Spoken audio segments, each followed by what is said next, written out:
Bagyong Christine. Binabaybay na ang direksyon patungo sa Cagayan at Babuyan Islands. Maging alerto sa bantang paglapag ng bagyo sa kalupaan. Huling lokasyon July 18, 2025. Nasa layong 195 km per hour silangan ng Tuguegarao City, Cagayan. Lakas ng hangin, 75 km per hour. Bagzo ng hangin, umaabot sa 90 km per hour. Galaw ng bagyo, kanluran hilagang kanluran sa bilis na 25 km per hour. Inaasahang paglapag sa lupa, landfall. Ngayong hapon o gabi sa kalupaan ng Cagayan o Babuyan Islands. Tropical Cyclone Wind Signals. Tropical Cyclone Wind Signal number 2 malalakas na hangin sa loob ng 24 na oras.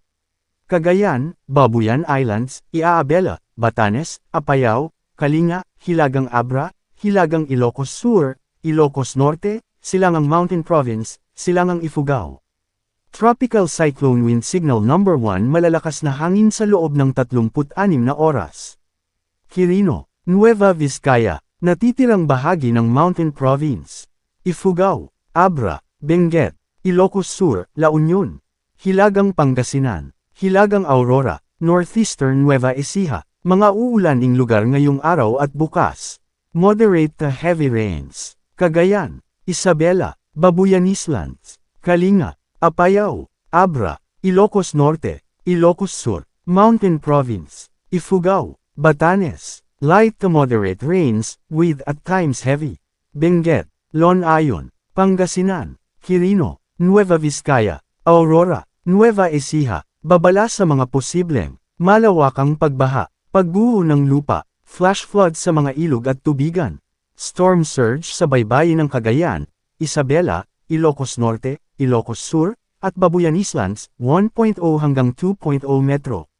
Bawal ang paglayag sa mga apektadong baybayin at dagat ng Luzon. Kailan lalabas ng PAR ang bagyo? Inaasahang lalabas ng Philippine Area of Responsibility, PAR, sa hapon ng Sabado, July 19, 2025. Lalakas pa ba ang bagyo? Oo, inaasahang lalakas pa at posibleng maging severe tropical storm sa loob ng 24 na oras. Manatiling nakatutok sa weather balita para sa bago pang updates, don't forget to subscribe.